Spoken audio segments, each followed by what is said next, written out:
Hello friend, welcome to Bajirao Reddy institute.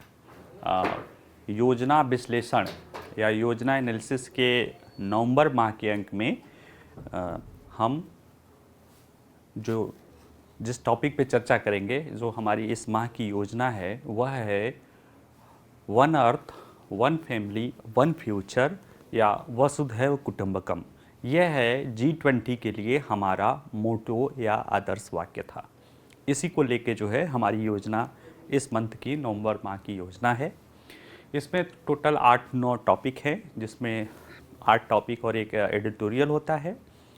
और इसमें कई जो भी टॉपिक लिखे गए हैं, मैं कह सकता हूं कि उसमें उन लोगों द्वारा लिखी गई है जिनके मेहनत से, जिनके पसीने से, जिनके प्रयास से, जिनके डेडिकेशन से यह G20 सफल हुआ है। ऑब्वियस है कि पॉलिटिकल लीडरशिप या जो महत्वपूर्ण तो है ही है, लेकिन जो उसमें काम, जैसे जो ब्यूरोक्रेसी होती है, जो लोग होते हैं, या आप जिस एग्ज़ाम की तैयारी कर रहे होते हैं, यह हमारे लीडर्स के आँख नाक कान होते हैं, हाथ भी होते हैं।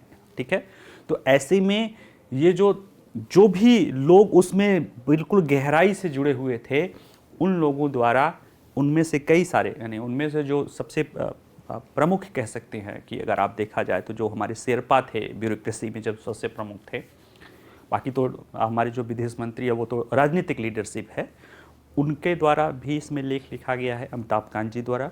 और जो भारत के विदेश मंत्रालय के अधिकारी रहे हैं, जो उसके चीफ कोऑर्डिनेटर रहे हैं G20 के पूरे उसको लेकर, उनके द्वारा भी इसमें लेख लिखा गया है। इसी तरह से और जो विभिन्न मुद्दे हैं, जैसे जलवायु परिवर्तन का मुद्दा है, उसमें जो लेख लिखा गया है वो उस मंत्रालय के सचिव के द्वारा, सेक्रेटरी के द्वारा। सेक्रेटरी क्या होता है कि प्रशासनिक हेड होता है उस विभाग का। तो ऐसे लोगों द्वारा इसमें लिखा गया है। और आप चूँकि इसको मैं जब पढ़ाने के मैं नोट्स बना रहा था, तो मैं कोशिश करता हूँ एनालिसिस में कि काफ़ी चीज़ें कम कर दूँ, लेकिन चूँकि वो इतने कह सकते इतने अनुभव और इतनी सारगर्भित चीज़ें हैं कि मैं बहुत सारी चीज़ें कम करने की कोशिश करने के बावजूद भी चीज़ें थोड़ी लेंदी हो गई हैं। तो अब कहा जाता है ना कि किसी चीज़ को शॉर्ट करो, लेकिन उसकी आत्मा तो नहीं निकाल सकते हैं। और वो लोग, जो लोग इस G20 के पूरे सम्मेलन में जुड़े हुए थे, उनका जो पूरा निचोड़ जो है उनके, हालांकि उन्होंने लिखा, उसमें ये लिखा है कि लेखक का व्यक्तिगत विचार है, ठीक है, लेकिन जो व्यक्ति उसमें जुड़ा हुआ था, इंगेज था, उसके द्वारा वो व्यक्त विचार है। ऐसे में हम इसको 3 पार्ट में, हर बार पिछली बार भी किए थे अपने सुविधा के अनुसार, इस बार भी 3 पार्ट में करेंगे। पहले पार्ट में जो है हमारा जो संपादकीय है, जो पूरे आप कह सकते हो कि उस मैगजीन के बारे में बताएगा, वसुधैव कुटुंबकम के बारे में, और वो कह सकते हो कि उसके बारे में आप ब्रीफ जान जाओगे कि क्या होना है। यानी जैसे उद्देशिका बताए थे ना पिछली बार की, संविधान की जो उद्देशिका होती है या पुस्तक का जो प्रीफेस होता है, उसी तरह से एडिटोरियल से आप उस चीज़ को पूरी तरह से समझ जाते हो। इसलिए उसको भी पढ़ा देते हैं कि एग्ज़ाम के समय जब कुछ नहीं समझ में आ रहा तो एक बार एडिटोरियल ही देख कर चले जाओ, तो एक बार पूरा उसका आपका रिविज़न हो जाता है। जो दूसरा टॉपिक हम फर्स्ट पार्ट में लेंगे, वह लेंगे वह है अमिताभ कांत जी द्वारा जो लिखी हुई उनका लेख है G20, इंग्लिश में है pro planet people peace and prosperity, Hindi में है G20 ग्रह, पृथ्वी ग्रह यानी पृथ्वी, लोग, शांति और समृद्धि के लिए जो समझौता हुआ है G20। यानी G20 किसके लिए है? लोगों के लिए, पृथ्वी के लिए है, लोगों के लिए है, शांति के लिए है, समृद्धि के लिए है। ठीक है, ये बातें कहीं ना कहीं कहाँ से निकली हुई है? जो ये इसी तरह की बातें हमारे प्रधानमंत्री ने उद्घाटन भाषण में भी कहा था कि अब हमें G20 को आर्थिक केंद्र से मानव केंद्र की तरफ बदलना है। और ये चीज़ें कहाँ से आई? प्रधानमंत्री के सोच में कहाँ से आई? तो कहीं ना कहीं हमारे जो परंपरागत विचारधारा है, जिसमें पूरी दुनिया को एक परिवार समझने की बात है, one earth one family one future, एक धरती एक परिवार, यानी जो एक परिवार हो गया तो उसमें समावेशी विकास हो गया, एक धरती हो गई यानी उसमें धरती और उसको पर्यावरण, धरती भी परिवार का ही, उसको भी संरक्षित करना है और फ्यूचर एक ही है, यानी समान तरह से आगे बढ़ना है। तो वो बात इसमें परिलक्षित होती है। इसी तरह से जो सेकंड पार्ट में रहेगा उसमें जो बताए जो चीफ कोऑर्डिनेटर हैं उनके द्वारा लिखी हुई है कि कैसे G20 सम्मेलन ने भारत में अपनी धाक जमाई, और उसी के साथ जो है उसमें और भी डिजिटल पब्लिक इंफ्रास्ट्रक्चर पे है, और थर्ड पार्ट में जो है इन्वायरमेंट वाले पर्सन को हम कवर करेंगे। तो 3 पार्ट में हमारा योजना रहेगा। चलिए, वैसे भी काफ़ी लेंदी है तो इसमें हम जो है समझाने को तो आप मेरा मानिएगा, आप लोग हर बार मैं बताता हूँ योजना ज़रूर रख लीजिएगा, आप लोग उसको पढ़िएगा और देखिएगा कि उसमें क्या छोड़ा जाए क्या पढ़ा जाए। फिर भी उसको मैं आप लोगों का कम से कम चीज़ें कम तो कर ही दिया हूँ कि जो चीज़ें जैसे कुछ आर्टिकल जो इससे बेहतर आपको कहीं मिल सकते हैं तो उसको हमने छोड़ दिया है, ठीक है, ये तो इतना काम हम कर ही सकते हैं। या जो चीज़ें जैसे कोई लेखक है उसके पास ढेर सारे तथ्य हैं तो हमें अपने एग्जाम में उतने सारे तथ्य तो लाने नहीं है, तो जो अपने काम की तथ्य है उतना रखना है, बाकी तथ्य को छोड़ देना है, ठीक है। तो हम अब मैं जब बताऊंगा कि इतने विद्वान लोगों की चीज़ लिखी हुई चीज़ों में बहुत काट छाँट करना डर लगता है कि कहीं ना कहीं आपके साथ अन्याय होगा, फिर भी जो अनावश्यक चीज़ें हैं उनको हटा के और हम उसको समझाने की कोशिश की है, ठीक है। इसमें जो पहला है लोगों के हित में, पृथ्वी ग्रह के हित में, यह G20 का जो है सम्मेलन है उसका लेकर ये इस पर एडिटोरियल है, इस पर संपादकीय है, इसको थोड़ा समझेंगे। दूसरा है G20 पृथ्वी मानव शांति और समृद्धि के लिए प्रयास, ठीक है। लोगों का था तो हमने उसको मानव कर दिया, थोड़ा ठीक लगता है, ठीक है।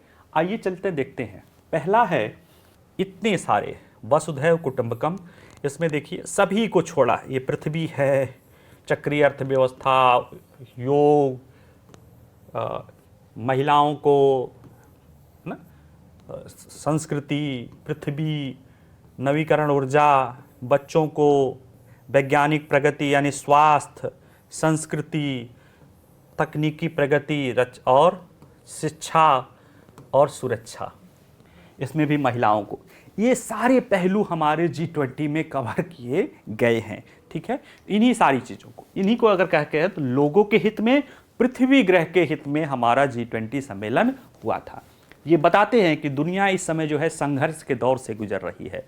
हालांकि जब G20 सम्मेलन हुआ था तो जो प्रमुख संघर्ष था वो रूस यूक्रेन का संघर्ष था, लेकिन आप देखो तो कहीं ना कहीं दुनिया वैचारिक आधार पे संघर्षों से दौर से गुजर रही है, जहाँ पे एक दूसरे को लेके परस्पर जो है विविध देशों के बीच में टकराव है, नॉर्थ साउथ का टकराव, अमेरिका चीन का टकराव, अमेरिका रूस का टकराव, यूरोप रूस का टकराव, और भी उसमें कहीं नहीं कहीं जो है समस्या क्रिएट करने वाली चीज़ें थी। तो देखिए कहीं ना कहीं दुनिया जो है संघर्षों, विस्थापन, जलवायु परिवर्तन, प्राकृतिक आपदा, विपत्तियों, बीमारियों, वित्तीय अनिश्चितता और असमानता से ग्रस्त थी। ये समस्याओं से दुनिया जो है ग्रस्त थी। इसी संदर्भ में वैश्विक चुनौतियों में बच्चों और महिलाओं की सहित कमजोर लोगों को सबसे अधिक प्रभावित करती है। यानी देखा जाए तो विपत्तियां थी, संघर्ष था, जलवायु परिवर्तन, प्राकृतिक आपदा, विपत्ति, कोरोना काल तो आ ही गया था, ऐसे बहुत सारी चीज़ों से दुनिया ग्रस्त है। और जो दुनिया एक जो कह सकते हो ना कि जो विडंबना कहें कि जो समस्याएं होती हैं उसका प्रभाव जो सबसे कमज़ोर होता है, परिवार का जो सबसे कमज़ोर होता है उस पर सबसे ज़्यादा प्रभाव पड़ता है। तो कहीं ना कहीं इन चुनौतियों का बच्चों और महिलाएं, इन पर भी सबसे ज़्यादा प्रभाव पड़ता है। तो इसी परिस्थिति में, इसी निर्णायक और मानवीय पीड़ा के चरण में जो है भारत को G20 की अध्यक्षता मिलती है। इंडिया क्या करता है, इसी निर्णायक चरण में दुनिया के मानवीय पीड़ा को कम करने और सभी की भलाई और समृद्धि की दिशा में एक व्यवस्था स्थापित करने के लिए ठोस कार्रवाई और निरंतर सहयोग की आवश्यकता है। जब ये चुनौतियां हैं तो हमें आवश्यकता है कि हम मिलके एक व्यवस्था स्थापित करें और एक ठोस और निरंतर सहयोग आधारित कार्रवाई करें। इसमें क्या है, निर्णय निर्माताओं, वैश्विक समुदायों, अंतर्राष्ट्रीय संगठनों, सरकारों, नागरिक समाजों सहित विभिन्न हितधारकों से लोगों और पृथ्वी के बेहतर भविष्य के लिए निर्माण के लिए सहयोग करने की अपेक्षा की जाती है। यानी एक तरफ बहुत समस्याएं हैं, जिसका प्रभाव महिलाओं बच्चों पे सबसे ज़्यादा पड़ता है। और ये चुनौतियाँ, ये समस्याएं हमें वैश्विक स्तर पे सहयोग और ठोस रणनीतियों को अपनाने की बात करती है। सहयोग किनके स्तर पे? जो वैश्विक समुदाय हैं, अंतर्राष्ट्रीय संगठन हैं, सरकार है, जो गैर सरकारी संगठन हैं, जो निजी संगठन हैं, उनको पृथ्वी और लोगों, जो लोग हैं, मानव है, पीपल्स और प्लैनेट, दोनों के हितों पर, क्योंकि समस्याएं दोनों के लिए है। पृथ्वी के लिए चुनौतियां जलवायु परिवर्तन है तो वो मनुष्यों के लिए भी चुनौतियां हैं, मनुष्यों के लिए समस्याएं हैं तो वो पृथ्वी के लिए भी समस्याएं हैं। इन सब पे निर्माण के लिए इनसे सहयोग की अपेक्षा की जाती है, क्योंकि ये वैश्विक समस्याएं हैं, वैश्विक चुनौतियां हैं, और वैश्विक समस्याओं, वैश्विक चुनौतियों का समाधान वैश्विक सहयोग के ही आधार पर हो सकता है। ऐसे में भारत को G20 की अध्यक्षता ग्रहण की। और आप कह सकते हैं सर, अगर G20 की अध्यक्षता ग्रहण की तो वैश्विक समस्याओं, क्योंकि G20 का जब आप प्रोफाइल देखेंगे, आप लोग बहुत जानते होंगे, क्या बताएं, उसमें आप देखेंगे कि 2/3 जो है आप जनसंख्या है, 2/3 व्यापार है, 80% जो है GDP है, बहुत सारी ऐसी चीज़ें हैं। कहीं ना कहीं जो दुनिया के 20 शक्तिशाली देश, माने 19 शक्तिशाली देश और एक जो संगठन है यूरोपीय यूनियन, वो उसका सदस्य था। तो ऐसे में वो देखा जाए, और जो डिफेक्टो एक होता है कि ना, डिज्योर एक डिफेक्टो, डिज्योर मतलब जो सैद्धांतिक रूप से, और जो डिफेक्टो मतलब जो वास्तविक रूप से होता है। तो देखा जाए तो संयुक्त राष्ट्र संघ सैद्धांतिक रूप से भले उसको आप विश्व सरकार कह सकते हैं, लेकिन वो सफल, लेकिन जो G20 है वो 20 शक्तिशाली देशों का समूह है, जिसमें दक्षिण और नॉर्थ और साउथ दोनों, विकसित और विकासशील दोनों देश हैं, और महत्वपूर्ण 20 देश हैं, और उसमें जो यूरोपीय यूनियन के देशों को शामिल कर लिया जाए तो ये संख्या बढ़ के 43 हो जाती थी। ऐसे में इनका सम्मेलन निश्चित रूप से वैश्विक प्रभाव डाल सकता था। ठीक है, तो इन चुनौतियों में, जबकि दुनिया के स्तर पे सहयोग की जरूरत थी, लेकिन दुनिया बटी हुई थी, ऐसे में भारत को इसकी अध्यक्षता मिलती है। और भारत ने अपना जो वसुधैव कुटुंबकम, पूरा विश्व को एक परिवार मान लिया, एक पृथ्वी, एक परिवार, एक भविष्य की भावना के अनुरूप G20 शिखर सम्मेलन से निकले नई दिल्ली घोषणा पत्र में, जो न्यू दिल्ली डिक्लेरेशन, देखिए अब इसके बाद जो भी हम इसमें करेंगे, न्यू दिल्ली लीडर डिक्लेरेशन है या घोषणा पत्र, तो हम अगर सिर्फ घोषणा पत्र कह देंगे तो आप उसको समझ जाइएगा, क्योंकि न्यू दिल्ली घोषणा पत्र उसको बोलते हैं। न्यू दिल्ली लीडर घोषणा पत्र के सकारात्मक समाधान के लिए कार्यवाही बिंदु और निर्देश स्पष्ट रूप से बताए गए हैं। तो जिस तरह की चीज थी उसी को ध्यान में रखते हुए भारत के प्रयास में वसुधैव कुटुंबकम, एक पृथ्वी, एक परिवार, एक भविष्य की भावना के अनुरूप जो है ये सम्मेलन जो है आया था। और इसमें जो है 21वीं सदी की समसामयिक और परस्पर जुड़ी वैश्विक चुनौतियों से पर्याप्त रूप से निपटने के लिए बहुपक्षवाद की आवश्यकता आज पहले से कहीं ज़्यादा महसूस की जा रही है। इस बात को इसमें ध्यान में रखा गया है। ठीक है, और क्या कहा गया है इसमें? कमजोर वर्गों, निम्न और मध्यम आय वाले देशों के लिए भी विकास को अधिकतम करने पर निरंतर ध्यान देने की आवश्यकता पर बल दिया गया है, जो कि अधिक समावेशी और न्याय संगत विकास के लिए अंतर्राष्ट्रीय विकास वित्तीय व्यवस्था को भी मजबूत करने की आवश्यकता है।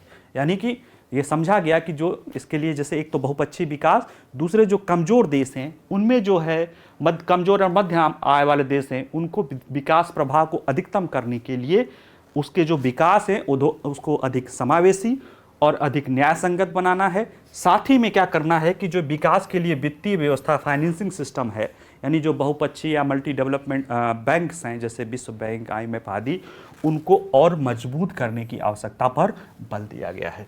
ठीक है, और भारत की अध्यक्षता में एक प्रमुख बल ग्लोबल साउथ सहित सभी हितधारकों की समान भागीदारी के साथ दुनिया को अधिक समावेशी बनाना है। इसके लिए भारत ने क्या किया कि भारत के प्रयास में जो है, अगर G20 का देखा जाए तो जब G20 बनी थी तो उस समय अमेरिका में आर्थिक मंदी थी, और आर्थिक मंदी के दौर में अमेरिका के प्रयास से यह देखा गया कि इसको, उसका वैश्विक प्रभाव भी था कि इसको वैश्विक आर्थिक संकट को दूर करने के लिए जो है कहीं न कहीं एक दुनिया के 20 या 19 शक्तिशाली देशों को आपस में इकट्ठा करके ही इस चीज़ को हल किया जा सकता है। यानी कहीं ना कहीं हमारा फोकस क्या था? आर्थिक था, GDP पे आधारित था।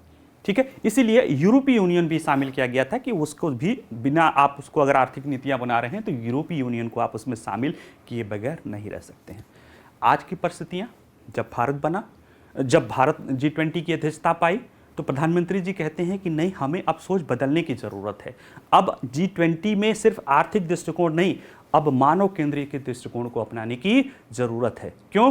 क्योंकि जो कोरोना संकट में जो वैश्वीकरण, आर्थिक स्तर पे जो वैश्वीकरण का झंडा बहार किया जाता था, उन देशों की हकीकत सामने आ गई और उन आर्थिक नीतियों, उन जो आर्थिक स्तर का जो वैश्वीकरण है उसका खोखलापन समझ में आ गया। ऐसे में भारत ने दुनिया, वैश्विक विश्व यानी विकासशील और जो कह सकते हो कि आकांक्षी अर्थव्यवस्थाएं हैं, है ना, जो विकसित होना चाहती हैं, जो है बेहतर होना चाहती हैं, उनके एक आवाज़ के रूप में दुनिया को समझाया और ये कहा कि अब फोकस सिर्फ आर्थिक नहीं होना चाहिए, अब दुनिया के सामने जो बहुत महत्वपूर्ण चुनौतियां हैं उसको मानवीय केंद्रित दृष्टिकोण अपनाते हुए G20 को मानवीय चेहरा देना पड़ेगा, अधिक समावेशी बनाना पड़ेगा और इसमें वैश्विक साउथ का भी नेतृत्व होना पड़ेगा। और वैश्विक साउथ के अधिकांश देश देखा जाए तो जो है जो है अफ्रीका देशों का संघ है, क्योंकि उसमें से सिर्फ एक देश जो है, एक या दो देश शायद इसका सदस्य है, एक ही देश सदस्य है, दक्षिण अफ्रीका। ठीक है, तो उसमें 53 देशों के संगठनों को जो है इसमें क्या कर लिया गया, शामिल कर लिया गया अफ्रीकन यूनियन को, जिसको आर्थिक दृष्टि से देखा जाए तो बहुत उसका महत्व नहीं है, लेकिन जो वैश्विक चुनौतियां हैं, जो वैश्विक अगर मानव केंद्रित दृष्टिकोण अपनाया जाए तो वहां पे भी 1 करोड़ 40 लाख से ज़्यादा, 140 करोड़ से ज़्यादा लोग रहते हैं और ऐसे उनके हितों को भी आप इनकार नहीं कर सकते। हालांकि अभी जब अमिताभ कांत जी वाला पढ़ेंगे तो उन्होंने दिखाया था कि भारत ने ये फैसला सिर्फ भावनात्मक आधार पर नहीं लिया, उसके पीछे ठोस आर्थिक कारण भी है। लेकिन पुनः समझिए कि प्रधानमंत्री जी क्या कहते थे कि जो सोच है वो आर्थिक, G20 की स्थापना हुई थी आर्थिक, अब उसकी सोच क्या हो गई, मानव केंद्रित, इसीलिए इसमें अफ्रीकन यूनियन को भी शामिल कर लिया गया। और क्या है इसमें, परिवहन गलियारे के लिए आईमेक की स्थापना की गई है। सतत विकास के लिए भारत की प्रतिबद्धता से जो विकसित देश थे उन लोगों ने जो अपने लिए जो उन्होंने पेरिस एग्रीमेंट के बाद जो विकासशील देशों में अपना डिटरमाइंड लक्ष्य निर्धारित किया था कि कैसे उसको सहयोग करेंगे, उसको भी इसको पूरा करने के लिए प्रयास किया गया है। साथ ही में रचनात्मक सहयोग की भावना से वैश्विक जैव गठबंधन वर्ल्ड बायोफ्यूल अलायंस बना है भारत के नेतृत्व में, इसमें कुछ देशों में शामिल किया गया है। और भारत के नेतृत्व में मानव केंद्रित के दृष्टिकोण को जोर देते हुए समावेशी विकास, inclusive growth, digital public infrastructure और ढांचे की स्थिरता पर भी बल दिया गया है। इसी में साथ ही साथ लिंग समानता, जैसे आप उसमें फोटो में देख रहे थे ना, महिलाओं पर भी था, लिंग समावेशी आर्थिक और सामाजिक सशक्तिकरण के माध्यम से लैंगिक समानता और महिलाओं के नेतृत्व वाले विकास पर बल दिया गया है। इसमें ये महत्व दिया गया है, जैसे कि भारत सरकार की नीतियाँ जो वर्तमान की वो ये है कि अब हमें किसी का विकास करना है तो सरकार का उद्देश्य नहीं कि हमें महिलाओं का विकास करना है, हमें महिलाओं का विकास करना है लेकिन महिलाओं के नेतृत्व में विकास करना है। उसी तरह से जो महिलाओं के विकास की नीतियां हैं वो वैश्विक स्तर पर भी महिलाओं के नेतृत्व में ही होनी चाहिए, यानी महिलाओं की भी भागीदारी, उनके नेतृत्वकारी भूमिका यानी निर्णय लेने में महिलाओं की भागीदारी होनी चाहिए। ठीक है, इसी तरह से एक ऐतिहासिक G20 अध्यक्षता समाप्त होने पर यह कहा जाने लगा है कि वर्तमान युग में युद्ध न हो, वर्तमान युग में युद्ध न हो, ये वर्तमान समय की मांग है। और इसके लिए क्या करना है, इसके लिए होना है कि एक समावेशी हो और कह सकते हो कि न्यायपूर्ण व्यवस्थाएं बने। उसके लिए जो है भारत की अध्यक्ष पद की विरासत को जनहित और पृथ्वी ग्रह के हित के लिए हितकारी दृष्टिकोण के साथ दुनिया की नीतियों, साझेदारियों और कार्यों का आकार देना जारी रखना चाहिए। देखिए, ये जो आप पढ़ रहे हैं ना कि इसमें जो चीज़ें हैं, ये जो न्यू दिल्ली डिक्लेरेशन या जो हम आगे डिक्लेरेशन ही कहेंगे, उसको आप देखेंगे ना कि इसके प्रभाव अभी जैसे हाल ही में जो है चीन और अमेरिका का जलवायु परिवर्तन पे समझौता हुआ है, उसमें देखिएगा जो जलवायु परिवर्तन को लेकर यहाँ बातें कही गई हैं वो चीज़ें उसमें भी शामिल हैं।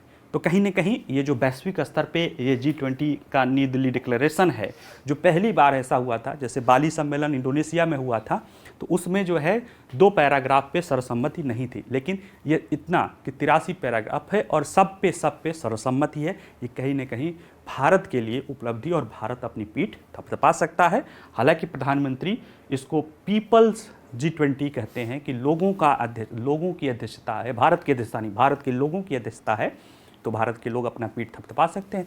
मैं भी अपना थपथपा लेता हूँ। चलिए अगला जो हम विषय में प्रवेश करते हैं, आज का जो मेन टॉपिक है वो है G20 पृथ्वी मानव शांति और समृद्धि के लिए प्रयास।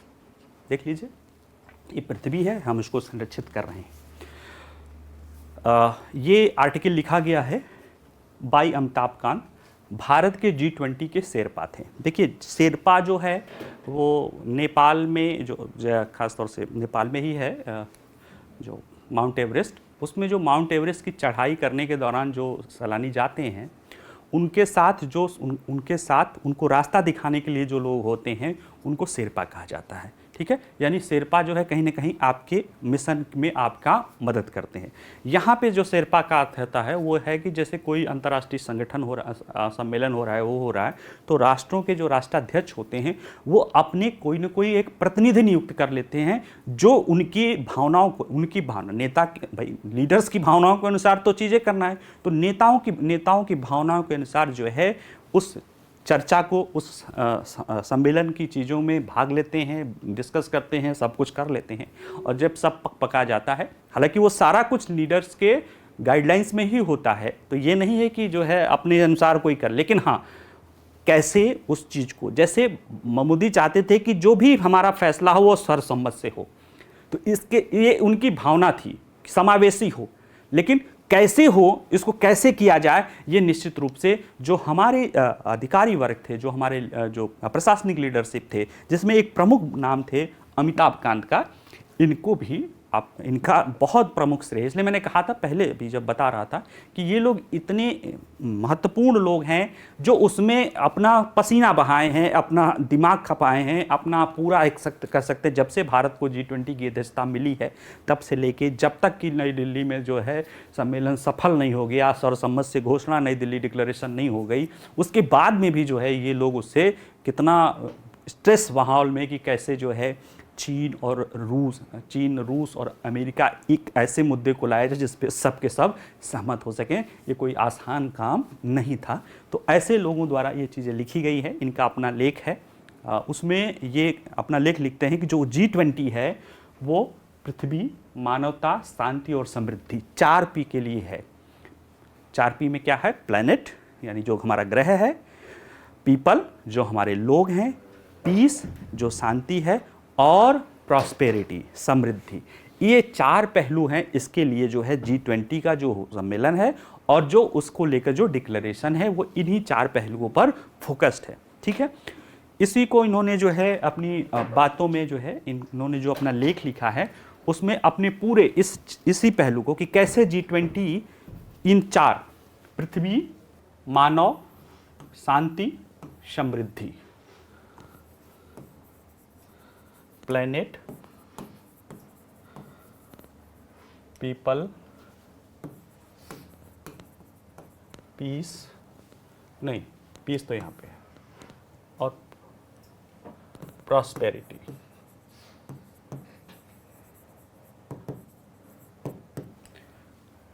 ये 4P के लिए G20 का सम्मेलन है और उसको ये मुख्य बातों के रूप में ये बताते हैं कि इसको हम ये परिचय बताते हैं, फिर ये बताते हैं कि जैसे मजबूत, स्थायी, संतुलित और समावेशी विकास। ये जो न्यू दिल्ली डिक्लेरेशन है या जो घोषणा पत्र है ये पहले बल देता है मजबूत, स्थायी, संतुलित और समावेशी विकास। कैसा विकास? जो समावेशी हो, मजबूत हो, स्थायी हो और संतुलित हो। फिर ये कहते हैं कि इसमें सतत विकास लक्ष्यों की प्रगति में तेजी लाने पर बल दिया गया है।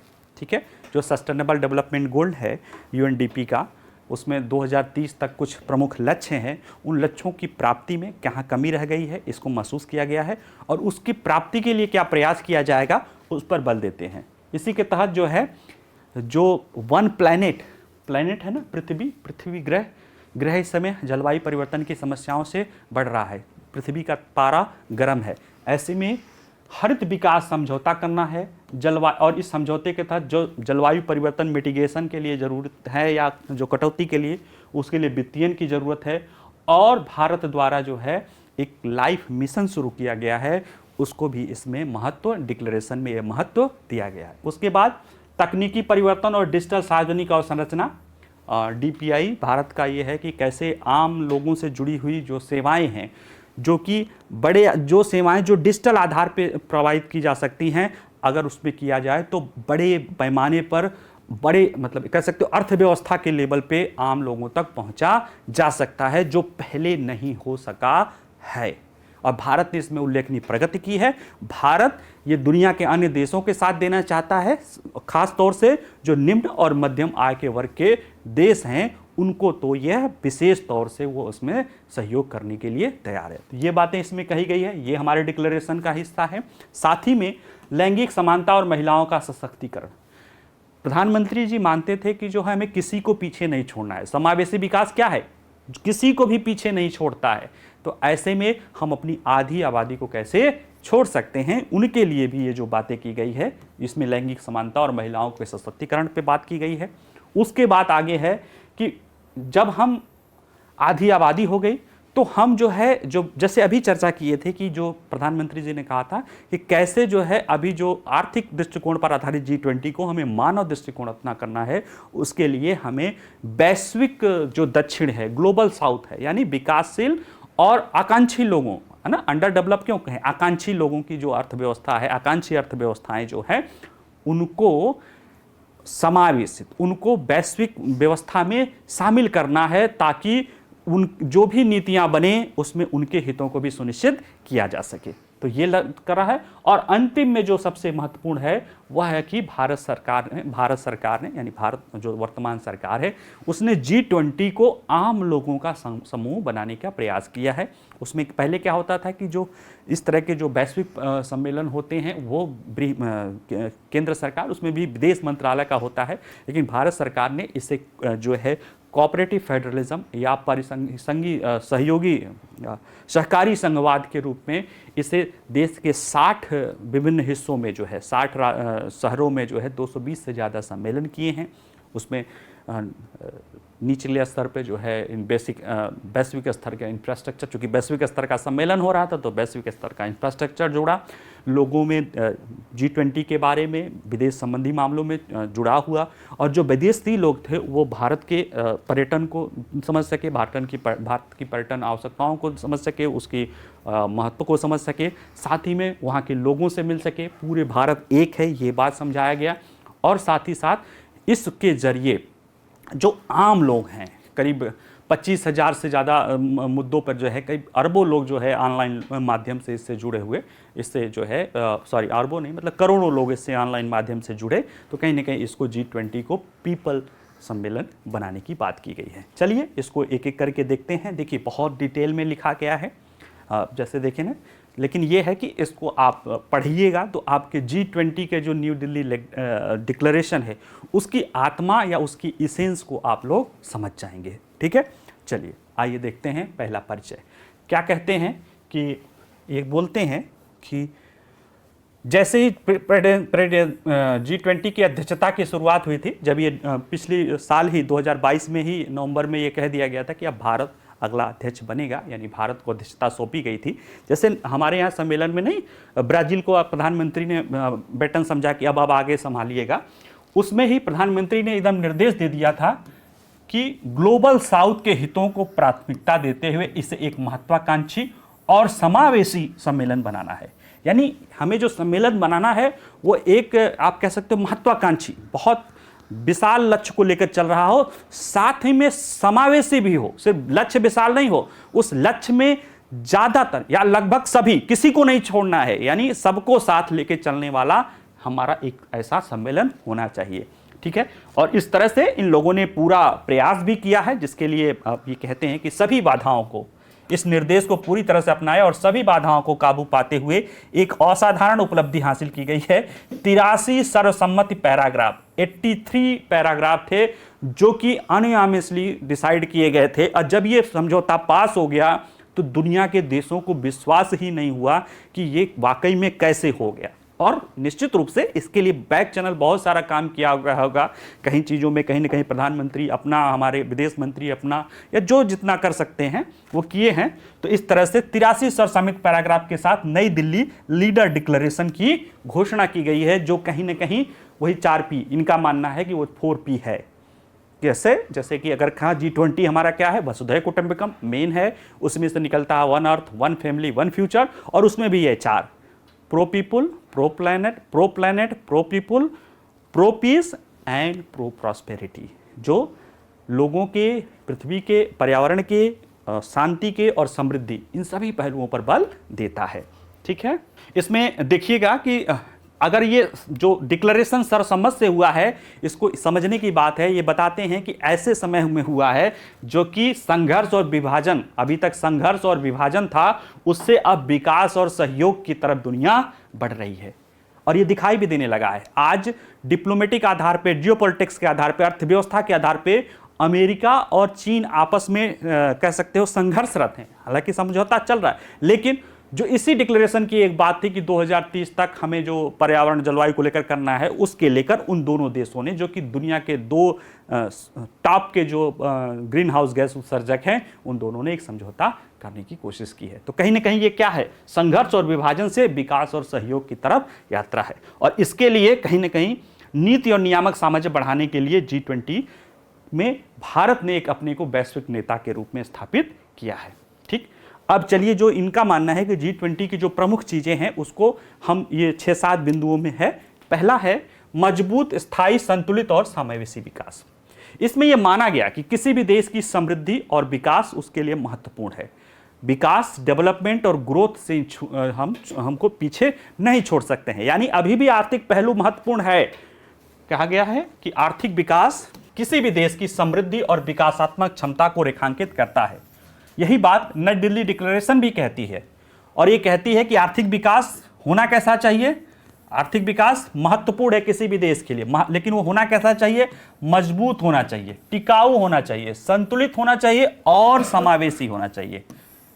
और इसमें क्या होना चाहिए, इसमें नवाचार होना चाहिए, इनोवेशन होना चाहिए, रोजगार के अवसरों को बढ़ावा देना होना चाहिए, निजी उद्यमों, विशेष रूप से सूक्ष्म, लघु और मध्यम उद्योगों और स्टार्टअप की महत्वपूर्ण भूमिका भी स्पष्ट मानता होनी चाहिए। यानी जो डिक्लेरेशन कहता है कि जो किसी भी देश के लिए ये मानता है कि अर्थव्यवस्था, समृद्धि और विकास किसी भी देश के लिए महत्वपूर्ण होता है, लेकिन वो विकास कैसा होना चाहिए, मजबूत, टिकाऊ, संतुलित और समावेशी होना चाहिए। उसके लिए क्या होना चाहिए कि नवाचार को बढ़ावा मिलना चाहिए, इनोवेशन आएगा तो निश्चित रूप से ग्रीन टेक्नोलॉजी या इस तरह की चक्रीय अर्थव्यवस्था, ऐसी बहुत सारी चीजें आएंगी जो कहीं ना कहीं ये सारे पहलू, रोजगार के अवसर मिलने चाहिए, जिससे क्या होगा, समावेशी हो जाएगा और संतुलित, जितने लोगों को रोजगार, और इसमें जो रोजगार के अवसर में भी कैसा, निजी उद्यमों को भी बढ़ावा, और उसमें भी सूक्ष्म, लघु और मध्यम उद्यमों को बढ़ावा देना शुरू करना पड़ेगा, और नए नए स्टार्टअप भी करना पड़ेगा, ताकि जो अन्य जो विकासशील देश हैं उनमें भी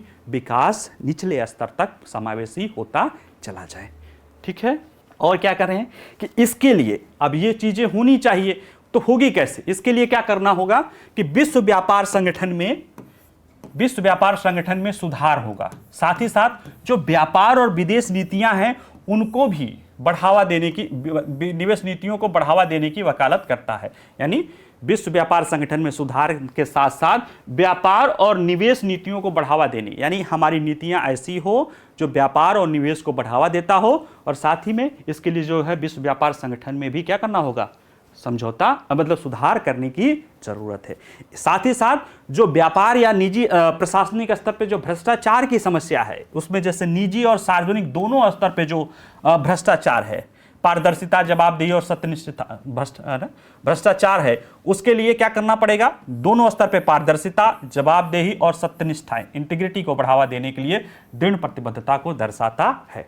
आइए, अब ये व्यापार पहले मान लिया कि आर्थिक विकास महत्वपूर्ण है, उसके लिए कैसा होना चाहिए, समावेशी होना चाहिए, मजबूत होना चाहिए, सतत होना चाहिए, और क्या होना चाहिए, संतुलित होना चाहिए। उसके लिए वो सारी बातें बता दी। अब दूसरी बात जो इससे निकल के आती है G20 के डिक्लेरेशन से, जो कह सकते हो कि अमृत मंथन, समुद्र मंथन से जो अमृत निकलता, वो ये है कि सतत विकास लक्ष्यों की प्रगति में तेजी लाना पड़ेगा। G20 के सम्मेलन के दौरान ये चीजें देखी गई कि दोनों देशों के समक्ष अस्तित्व संबंधी चुनौतियां आ गई हैं, यानी वो एग्जिस्टेंस का खतरा उत्पन्न हो गया, खासतौर से कोरोना काल के बाद। वो कैसे, वो दिख रहा है, जैसे देखिए कि संयुक्त राष्ट्र की नवीनतम SDG रिपोर्ट में पता चलता है कि जो SDG मतलब सस्टेनेबल डेवलपमेंट गोल, सतत विकास लक्ष्य, का केवल 12% ही सही रास्ते पर, जबकि 2015 के बाद से 30% जो है, जो हम बढ़ रहे थे, वो रुक गए हैं या पीछे चले गए हैं। यानी कि कहीं ना कहीं ये हमारे लिए चिंता का बात है कि सतत विकास लक्ष्य में हम पीछे हैं।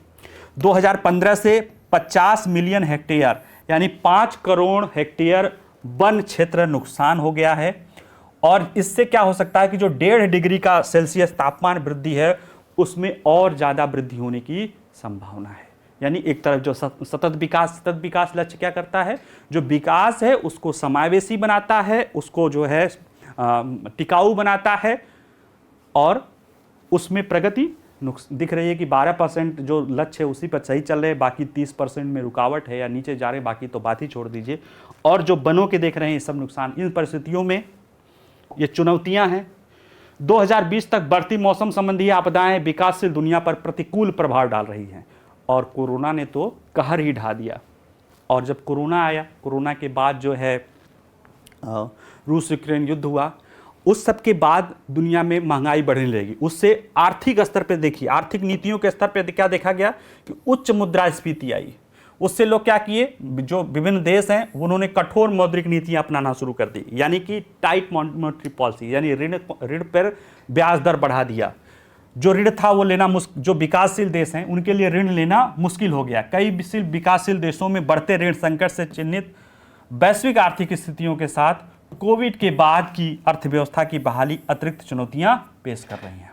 यानी एक तरफ सतत डेवलपमेंट गोल के लक्ष्य से हम पीछे चल रहे हैं, दूसरी तरफ जो है जो कह रहे हैं कि जो वनों का नुकसान हो रहा है, यानी जो पर्यावरण का संकट, तीसरी तरफ जो इस सारी परिस्थितियों के कारण जो है वैश्विक मंदी या ये चुनौतियां, आर्थिक नीतियां, कठोर मुद्रास्फीति और जो कठोर आर्थिक नीतियां, उसके ऋण की महंगी दर, अनेक विकासशील देशों में जो है उनका ऋण का संकट, जैसे श्रीलंका हुआ, जैसे पाकिस्तान हुआ, इस तरह के देशों में ये चुनौतियां उत्पन्न कर रही हैं। इन परिस्थितियों में एजेंडा 2030 क्या है कि जब वो 2030 वो समय है जब सस्टेनेबल डेवलपमेंट गोल को प्राप्त किया जाएगा।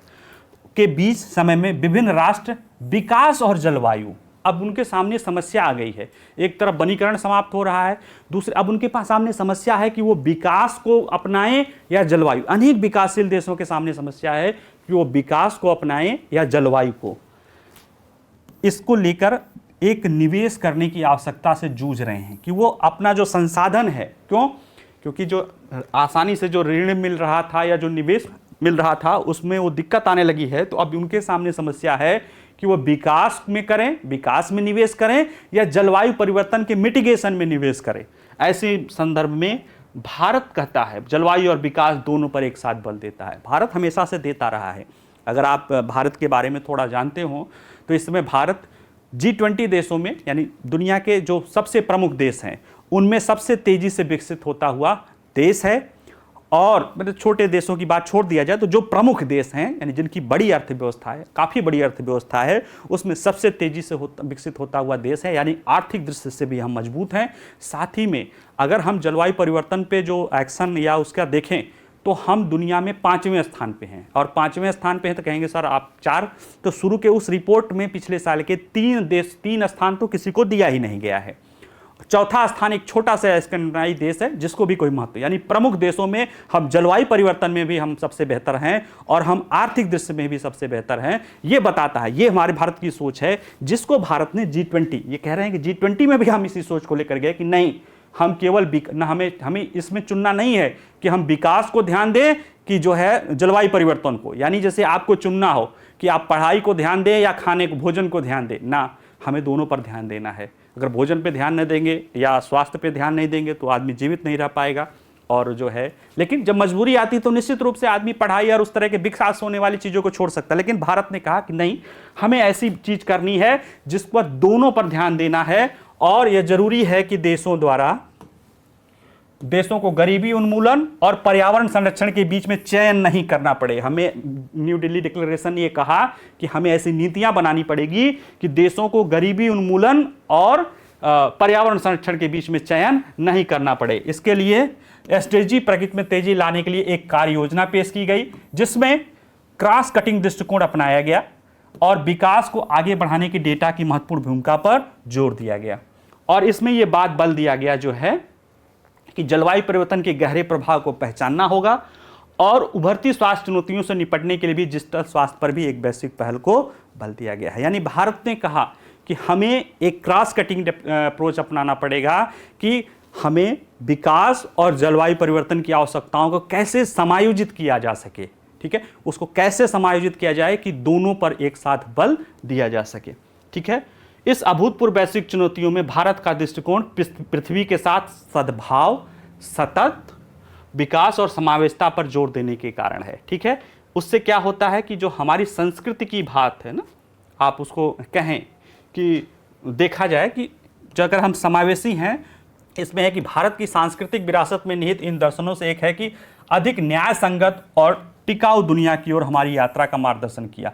हमारा दर्शन 2030 एजेंडा के सार के साथ जुड़ा हुआ है, किसी को पीछे नहीं छोड़ना और पृथ्वी के साथ सद्भाव में रहने के साथ आर्थिक समृद्धि को संतुलित करना है। यानी किसी को नहीं पीछे छोड़ना है, मतलब संतुलित विकास करना है, और पृथ्वी के साथ सद्भाव से रहना है, यानी जलवायु परिवर्तन को भी करना है, और आर्थिक समृद्धि यानी जो सतत जलवायु विकास है ना, उसको सस्टेनेबल डेवलपमेंट जो है अप्रोच है, उसको अपनाने की जरूरत है। हमें ऐसी आर्थिक समृद्धि को अपनाना है जो पृथ्वी को मित्र मानता हो, उसको शत्रु मान के उसका उपभोग पे नहीं करना हो। आप अपने मित्र का उपभोग नहीं करते हैं, ठीक है, जिसका शत्रु होते हैं उससे सोचते हैं कैसे किस चीज़ को छीन लिया जाए, इसको वो कर दिया जाए। लेकिन जो मित्र होगा, आप उससे कुछ भी लेते हैं तो वो होता है कि आप उससे ज़्यादा देने की कोशिश करेंगे, ठीक है।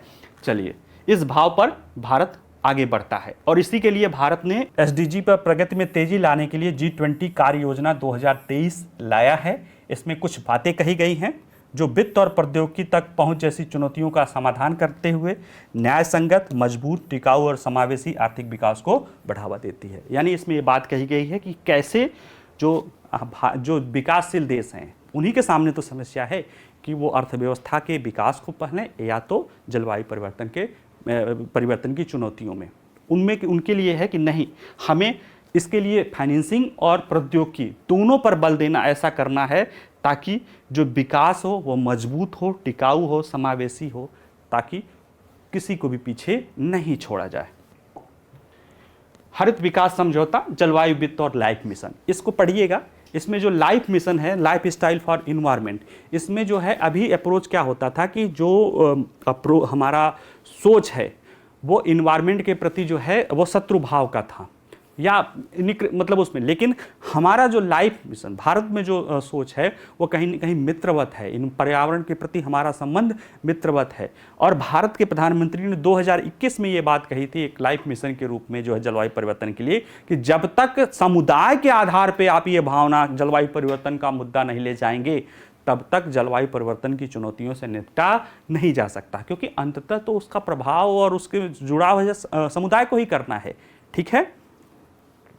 तो ये बात लाइफ मिशन के तहत जो है इसमें जो है नई दिल्ली डिक्लेरेशन में ही इसको शामिल कर लिया गया है और इसको जो लाइफ मिशन था उसको पूरे विश्व के स्तर पे इसको करने की कोशिश की गई है। और ऊर्जा के परिवर्तन के मामले में इसमें जो कुछ किया गया है उसमें यह है कि हाइड्रोजन पर उच्च स्तरीय सिद्धांत बना है कि कैसे हाइड्रोजन को अपनाया जा सके, खनिजों के महत्वपूर्ण रेयर अर्थ मेटल में कैसे सहयोग किया जा सके, वर्ल्ड बायोफ्यूल अलायंस या वैश्विक जैव ईंधन गठबंधन बनाने की बात की गई है, नवीकरणीय ऊर्जा क्षमता को 3 गुना करने के प्रयास पर सहमति जताई गई है।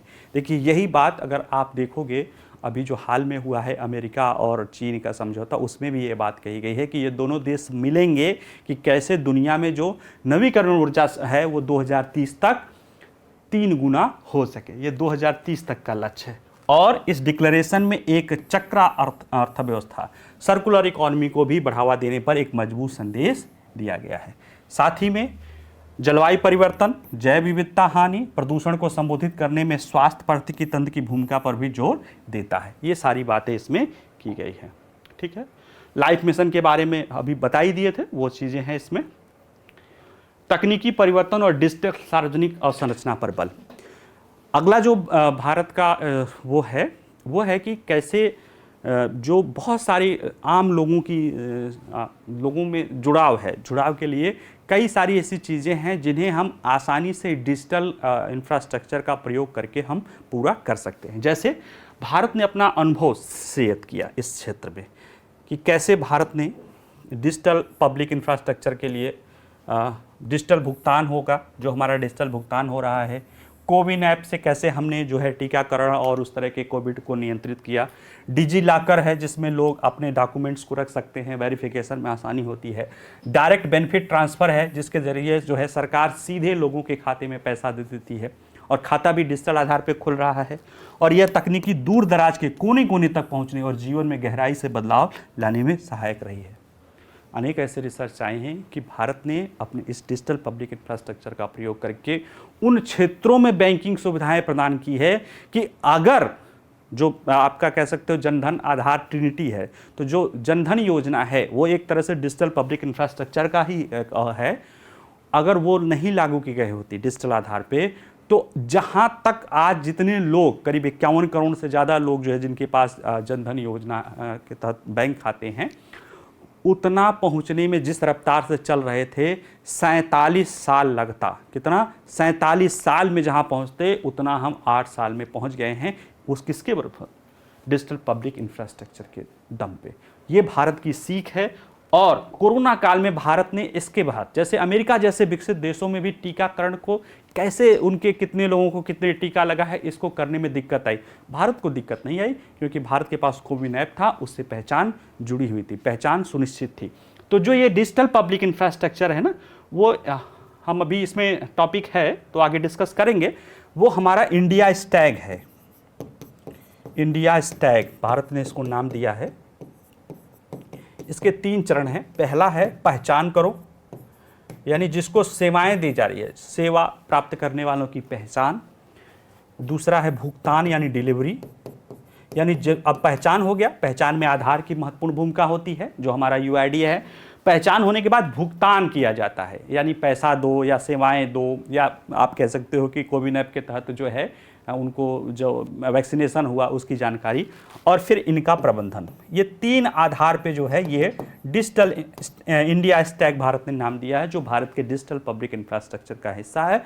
इसको भारत ने इस G20 के सम्मेलन में अपने आप को प्रयासित किया और इसमें उन्होंने भारत ने एक वन फ्यूचर अलायंस इसी में बना, वो काफ़ी महत्वपूर्ण है। वन फ्यूचर अलायंस के सहयोगात्मक प्रयासों से भारत निम्न और मध्यम आय वाले देशों को उसके डीपीआई सिस्टम के विकास को बढ़ावा देने के लिए क्षमता निर्माण और वित्तीय सहायता समर्थन दोनों प्रदान कर रहा है। इससे क्या होगा? इस सामूहिक प्रयास का उद्देश्य क्या है? भारत ऐसा क्यों कर रहा है? राष्ट्रों को अपने समाज की बेहतरी के लिए डिजिटल बुनियादी ढांचे की क्षमता का उपयोग करने के लिए सशक्त बनाना है। और ये इतना प्रभावकारी है भारत का ये पहल कि चीन अभी अपना BRI बेल्ट रोड इनिशिएटिव किया था सम्मेलन, उसमें भी अब उसको लगने लगा कि उसने अपना जो पब्लिक इंफ्रास्ट्रक्चर है, जो मेन दृश्य इंफ्रास्ट्रक्चर है, जिसे हम लोग जानते हैं। जब हम पिछला अंक आप पढ़ रहे होंगे तो मैं बताया था कि पिछले अंक में जो दृश्य इंफ्रास्ट्रक्चर पे है, पब्लिक इंफ्रास्ट्रक्चर पे नहीं है। जब कभी आएगा तो बता देंगे, लेकिन संजोग देखिए कि इसी अंक में आ गया है, जिस पे हम डिटेल में अभी इस वाले में इन्होंने तो बताया है, लेकिन एक अलग से उस पर लिखा भी गया है लेख। तो जब वो आएगा तो दूसरे या तीसरे में होगा तो हम उस पर चर्चा करेंगे। तो कहीं ना कहीं चीन को भी अपने BRI में इसी डिजिटल इंफ्रास्ट्रक्चर को जोड़ने पर मजबूर होना पड़ा है। ठीक है, तो ये भी एक तरह से भारत को, देश दुनिया को है कि अपने समाज की दुनिया, हम उसके जरिए अपने समाज के लोगों में समावेशिता ला रहे हैं, इंक्लूसिव ला रहे हैं, जिससे सेवाओं और उसकी पहुंच हो रही है सरकार की।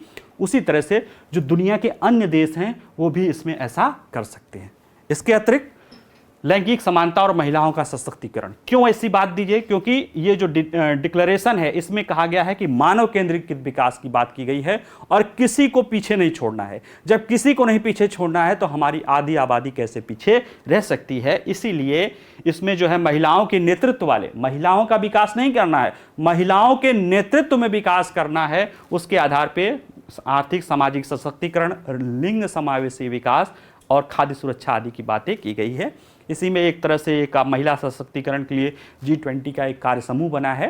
ठीक है, तो ये सारी चीज़ें हुई हैं। साथ ही में वैश्विक दक्षिण की आवाज़, अब तो ये सारी चीज़ें हैं, हमने देख ही दिया कि कैसे भारत ने समावेशी विकास की बात की, कैसे उसने जो है सस्टेनेबल डेवलपमेंट गोल की बात की, कैसे उसने जो है जलवायु परिवर्तन के लिए हरित विकास समझौते की बात की, कैसे उसने महिलाओं के सशक्तिकरण के लिए, कैसे डिजिटल पब्लिक इंफ्रास्ट्रक्चर की, ये सारी बातें, कैसे बहुपक्षीय विकास बैंकों को बेहतर बनाना है, ये सारी चीज़ें कहीं ना कहीं किससे जुड़ी थी?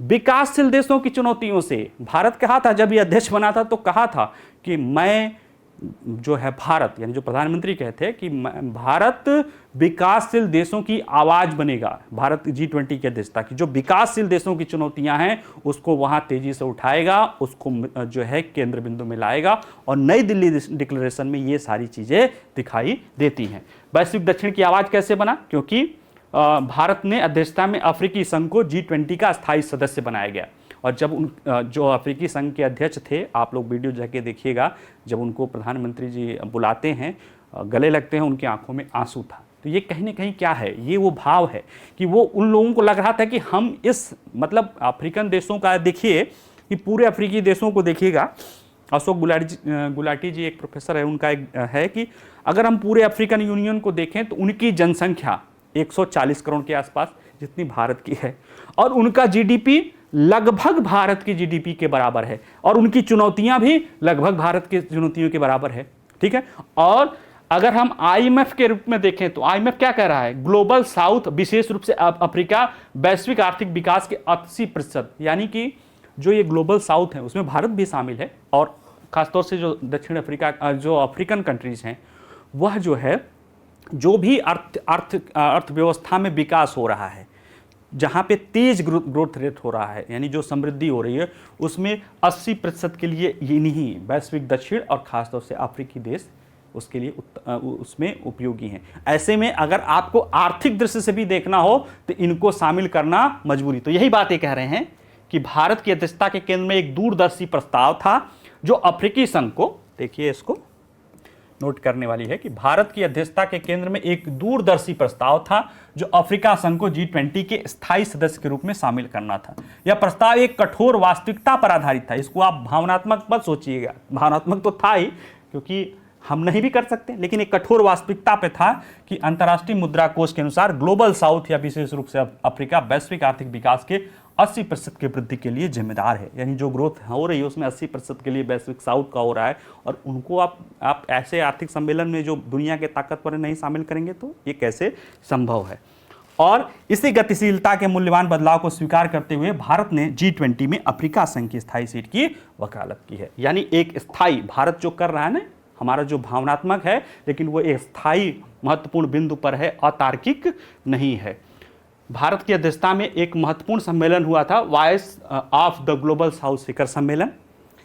इसमें जो है दुनिया के जो बहुत सारे देश हैं उसमें शामिल हुए थे जो है, और इसमें जो भारत ने अभी जैसे बताया कि G20 में जितनी सारी बातें कही वो कहीं ना कहीं इन्हीं विकासशील देशों के लिए जो है क्या करना है, किससे जुड़ी हुई थी।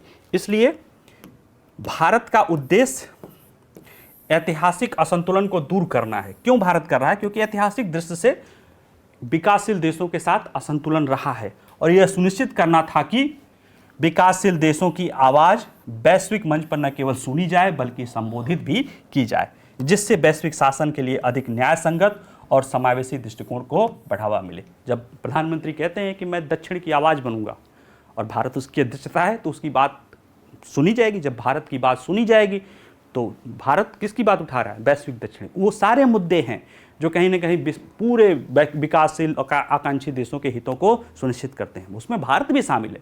और सच्चाई ये है कि इसमें दुनिया के सभी देशों के लिए, अरे कौन से, भारत ने 4 मुद्दे रखे, वन जो है अर्थ, फैमिली और फ्यूचर। फैमिली मतलब इंक्लूजन, फ्यूचर मतलब इनोवेशन, और अर्थ मतलब पर्यावरण। तो कौन पर्यावरण का विनाश सभी के लिए विनाश है। समावेशी विकास नहीं होना मतलब जो है आप कहीं ना कहीं अन्याय कर रहे हो, और पूरी वैश्विक अर्थव्यवस्था के लिए भी देखिए 80% के लिए उत्तरदायी हैं। तो ऐसे में आप ये कहना कि उनको पीछे छोड़ दोगे कहां तक उपयुक्त है। इसीलिए प्रधानमंत्री कहते हैं कि आज हम आर्थिक दृष्टिकोण से मानवीय दृष्टिकोण की तरफ हमें आगे बढ़ने की जरूरत है। ठीक है।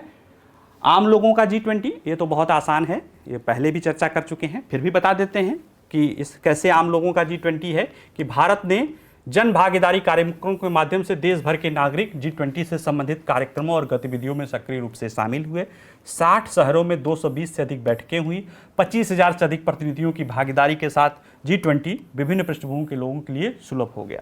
इसमें भारत में सहकारी संघवाद यानी जिन राज्यों में होता था वहाँ पे केंद्र सरकार का एक तरह से जो है विदेश मंत्रालय उसकी भूमिका तो थी ही, लेकिन अगर राज्य में हो रहा है तो राज्य की उसमें महत्वपूर्ण भागीदारी है। हमने यहाँ तक कि जम्मू कश्मीर और नॉर्थ ईस्ट के उन शहरों में भी किया जहाँ पे कोई उम्मीद नहीं कर सकता है कि इस तरह के इतना बड़ा वैश्विक स्तर पे आप समझ सकते हैं कि इस समय G20 है वो दुनिया का सबसे महत्वपूर्ण संगठन है। ठीक है, उससे महत्वपूर्ण संगठन कोई नहीं है, उसका सम्मेलन हो रहा है। तो ऐसे में आप ये मान सकते हैं कि कहीं ना कहीं लोगों को भी जुड़ने का मौका मिला, दुनिया को भी भारत के विभिन्न हिस्सों में जाके उसको समझने का मौका मिला। और सबसे बड़ी बात है इस प्रयास से आम लोगों को वैश्विक मुद्दों के लिए और जब ये सम्मेलन हो रहा था तो विदेश मंत्री ने एक बात कही थी कि भारत का जो प्रयास है इस तरह से उसका उद्देश्य ये है कि भारत के लोग वैश्विक मुद्दों को समझ सकें कि भारत में क्या वैश्विक स्तर पे क्या चुनौतियां हैं, वैश्विक स्तर पे क्या अवसर है। और जब हमारे नागरिक उसमें जागरूक होंगे, हम जानेंगे, कूटनीतिक जो है कुछ लोगों का नहीं होगा, कूटनीतिक संबंध आम लोगों तक रहेगा, तो हम वैश्विक अवसर और वैश्विक चुनौतियां दोनों के प्रति हम अत्यधिक तैयार रहेंगे। ठीक है, तो इस वजह से ये परिवर्तनकारी जो है शहरी विकास भी इसको मिला और स्वदेशी संस्कृति को भी बढ़ावा मिला और इस सबसे पर्यटन को बढ़ावा मिला, रोजगार के अवसर पैदा हुए, ये सारी चीजें तो हुई। ठीक है, तो उससे कह सकते हो कि ये कहते हैं कि उल्लेखनीय रूप से तेजी से विभाजित होती दुनिया में, जब दुनिया तेजी से दो ध्रुवों में बट रही है, भारत के लोगों द्वारा संचालित और मानव केंद्रित G20 का प्रेसिडेंसी ने सामूहिक कार्रवाई की शक्ति का प्रदर्शन किया कि कैसे सामूहिकता में एक विकास है, जो हमने पहले ही देखा था कि जो वैश्विक चुनौतियां हैं वो वैश्विक स्तर पे नेताओं को एक सामूहिक सोच डेवलप करने के लिए प्रेरित कर रही हैं। और ऐसा ही भारत ने G20 को एक लोगों का सम्मेलन बना के इसमें एक कह सकते हो कि एक महत्वपूर्ण योगदान दिया है। और प्रधानमंत्री ने इसे लोगों की अध्यक्षता के रूप में संदर्भित किया था और जो अधिक न्याय संगत वैश्विक भविष्य को आकार देने में दुनिया के सबसे बड़े लोकतंत्र की भावना का प्रतीक है। यानी जो वसुधैव कुटुंबकम, जब पूरा विश्व एक परिवार हो जाता है तो परिवार में सभी का हित महत्वपूर्ण हो जाता है। क्योंकि अगर परिवार में किसी को आप पीछे छोड़ देते हो, किसी पर आप ध्यान नहीं देते हो, तो निश्चित रूप से वो परिवार बिखर जाता है। और ये तो पूरा विश्व है, पूरा विश्व बिखर जाएगा। ऐसे में हम अगर परिवार मानेंगे तो परिवार के सभी सदस्यों पर समान रूप से और जो कमज़ोर होते हैं उन पर ज़्यादा ध्यान देने की ज़रूरत होती है। यही मैसेजिंग ये यहाँ से G20 के डिक्लेरेशन से गया है। और उसमें जो बात निकल कर आई है, जो अमिताभ कांत जी कह रहे हैं कि G20 में 4 बातें निकल कर आई है। हमारा G20 का जो न्यू दिल्ली डिक्लेरेशन है, लीडर डिक्लेरेशन, वह पृथ्वी ग्रह के बारे में बात करता है, वह लोगों के बारे में बात करता है, वह शांति की, विश्व की शांति के बारे में बात करता है और विश्व की समृद्धि के बारे में बात करता है। चलिए, योजना का ये वाला पार्ट समाप्त होता है। इसका जो PDF है वीडियो के एक दिन बाद आ ही जाएगा और आप लोग इसको पढ़िएगा। मेन योजना ज़रूर पढ़ते रहिएगा, लेकिन ये आपको मैंने इसको शार्ट कर दिया है, आपको आसान भी मिलेगा और कलरफुल भी बना देता हूँ, बोल्ड आदि में कर देता हूँ। फिर भी आप उसमें भी आपको लगता है कि कोई और संक्षिप्त करना है तो अपना जो आप संक्षिप्त कर सकते हैं, आप भी एक बार प्रयास करके उसको अपना नोट्स बनाइएगा। ठीक है, चलिए, नमस्कार।